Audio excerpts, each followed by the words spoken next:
I'm gonna be a bubble popping baby. And it looks like a giant agate barfed all over my countertops.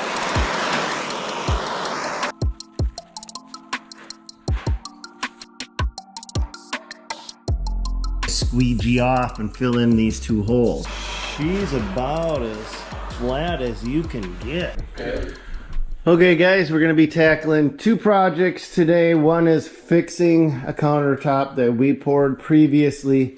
And if you just can get right down on it, maybe you can see just a little bit of unevenness. And what happened was we were doing a really thick pour right through here and it leaked. And so we got a little bit of a divot, and I got overconfident in my ability to work with this product, and I thought I could squeegee it off, but that's not the way it works. So we are going to be correcting a mistake in a live edge like this. So basically, we're gonna walk you through what I do there, and then we're gonna be going over here and pouring this mantle that Frankie is working on mounting right now. So we're gonna finish this one off and do a new pour on that, so you guys can watch both processes. And we're gonna be using the exact same products, exact same techniques, because it's really forgiving. We've done a few different epoxy projects in the past, and have never worked with a product that was quite as user-friendly as this one. And so we'll show you what we're going to be doing. Maybe you can see it from here. You can kind of see that. That's not okay. Bad. Yeah, like that. Yeah, it's going to make it look pretty ugly at first, and it's going to be a little bit scary. The grit of sandpaper I'm using is actually 240. They recommend using 220.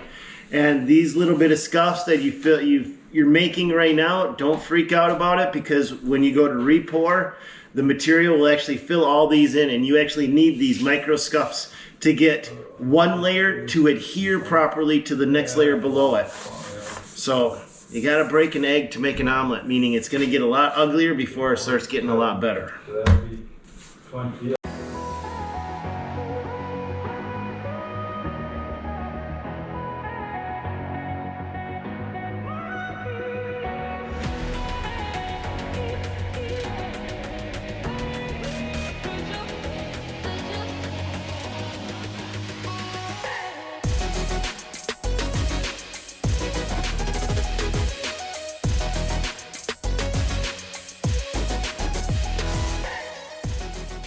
Okay, so now that we've got it started to get scuffed, now here's the deal: we've got to scuff the entire thing, but the rest of it only needs to be scuffed. This, you can see all the imperfections where the differences in the pour came in. This is what I did. This is what I did by trying to squeegee off and fill in these two holes. So this all has to come. I want this all out before I do the next pour. And that's what I'm going to work on. And then once I get that down, so it's all one level, then I'm just going to just scuff, just enough to get the epoxy to connect.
This is a pretty straightforward mixture. It's equal parts of A and B, and then stir for 4 minutes.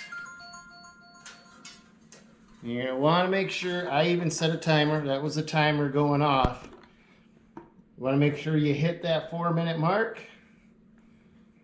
And if you can do it with a drill, that's probably even better.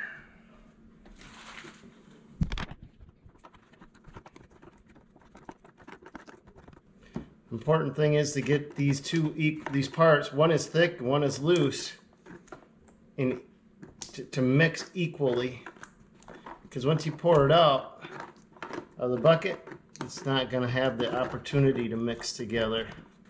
All right, she's mixed, she's ready to go.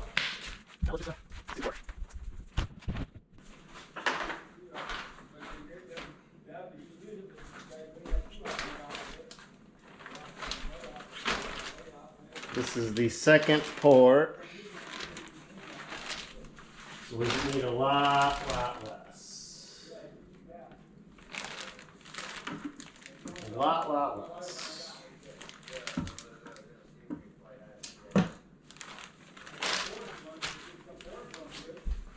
Now I'm going to use a brush. I'm going to chop it in and brush it in. Could use a trowel, but the brush is going to help me to just make sure that I get it in all of the different cracks and crevices.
Look, I got a weird, not quite fully mixed spot right there.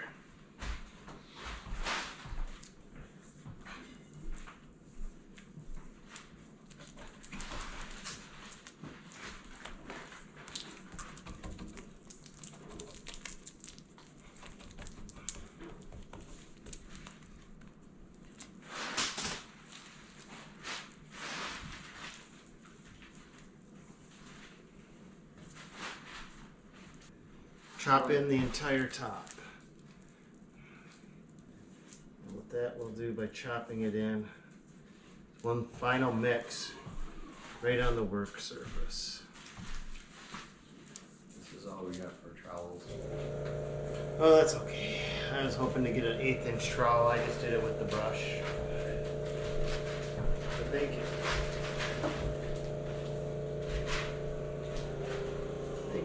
Thank you. So Zach brought up some trowels. I needed an 1/8 inch trowel so I could do a better job of spreading this. I would have just troweled this out if I had had a trowel, and then I would have brushed it in.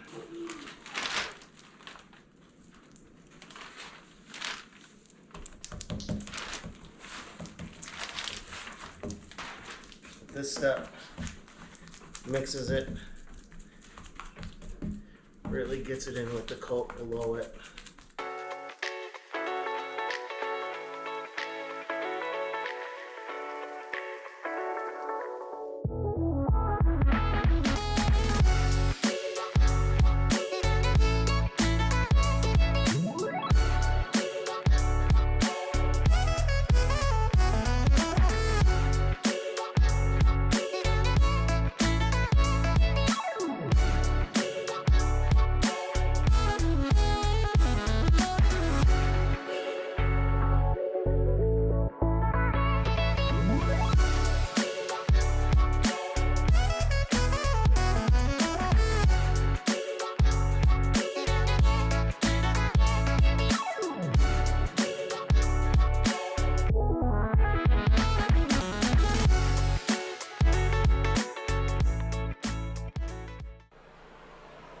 So immediately after the pour, we went right into the torching process, and what I'm doing is just touching up if I notice anything. So getting down here and eyeballing it to get right at the same level as any bubbles, and kind of catching any imperfections, and if I'm noticing any dirt or dots, I'll dot them out because I can still fix them at this point. This will be the thumbnail, Dan. Give me that thumbnail right there. Yeah, give me this thumbnail clip. Please and thank you.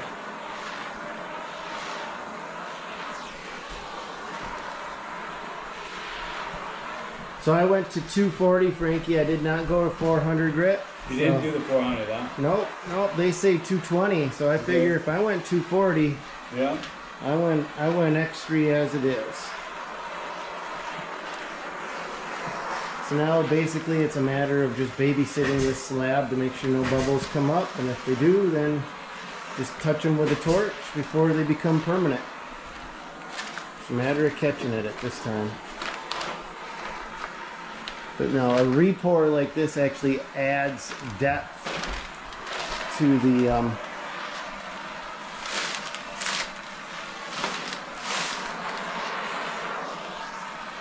because the thicker you go, the better the results come out. Look at that. Frankie, I don't know if there's anything to touch up, dude.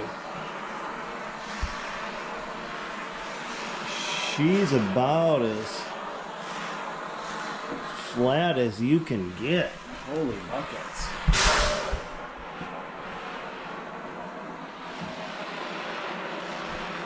We do have to torch the sides as we do this, just because bubbles will form on the sides.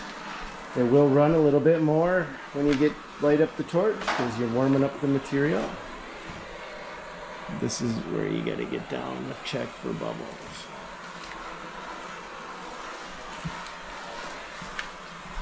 I think we're good. All right, 2 more to go.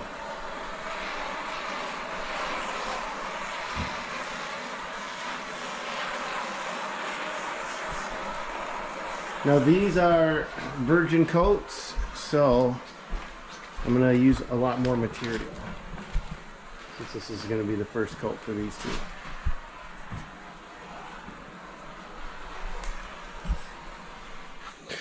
All right, it's time to pour the mantle.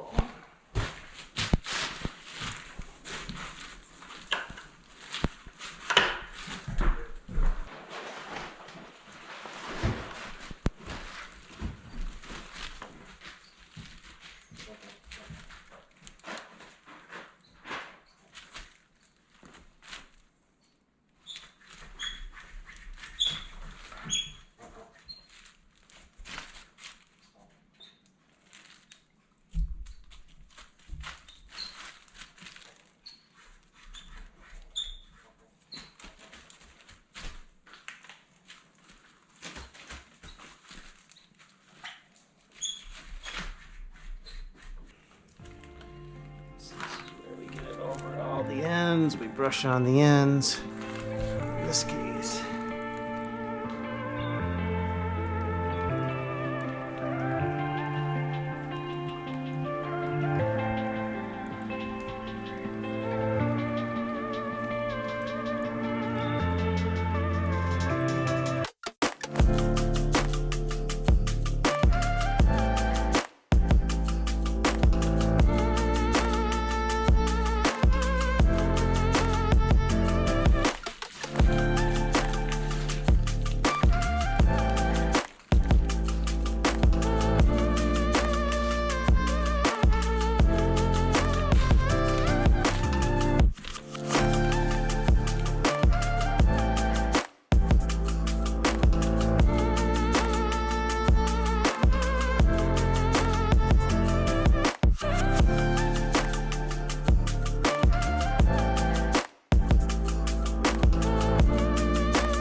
All right, you guys, let's take a close look at what we're trying to find before it becomes problems. See this little row of bubbles there? Those all got to be eliminated. A little bit right there. So instead of using a torch with a lighter,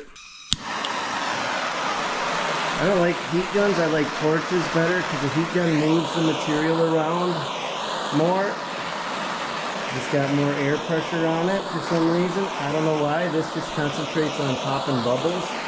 One of the things, guys, don't leave the torch in one spot very long at all. It doesn't take long to watch these bubbles. That's it. Doesn't take long.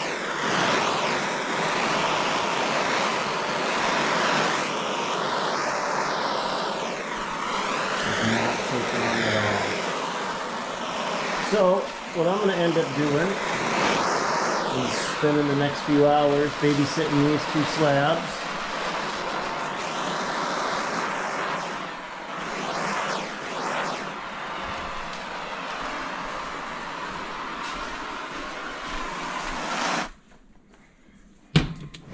And that's going to call it for this video. I'm just going to spend the rest of the evening babysitting these two slabs. I turned the air up to 65. The temperature's got to be between 65 and 80 degrees. So I set it right where I've got to be at. I'm going to be a bubble popping baby. Did you get that one, Zach? I did. No. It's from the SpongeBob movie. Oh, yeah. Yep. No. Now you get it? 4 kids and...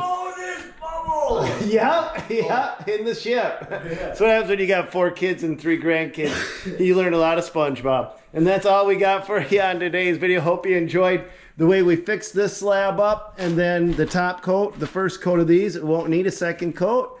And that's the process. Really super simple. The product I'm using is from Stone Coat Countertops. There's a guy named Mike. He's got a channel called Stone Coat Countertops. And I will tell you right now, of all the products I've ever used for refinishing, and I've done a few of them, this is by far above and beyond anything else that's out there that I've personally used. So here it is, Stone Coat Countertops. Got to check him out. He's got complete tutorials on his YouTube channel. All I did was watch what he did and did it. That's it. It's as simple as that. The directions are right on the sides of the can. We mixed this countertop over here. If you take a look, you can see we actually poured this countertop and created custom colors with it. So if you haven't seen that video, that's out there.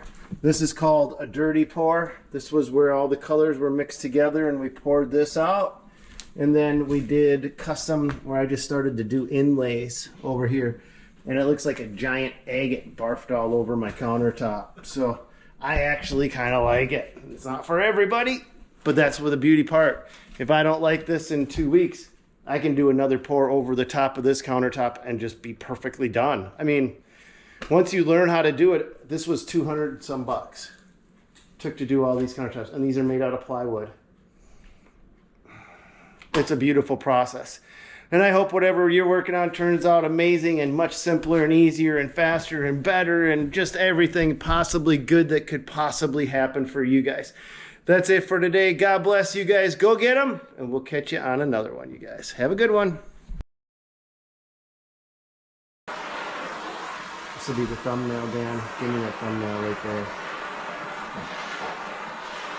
Yeah, give me this thumbnail clip. Please and thank you.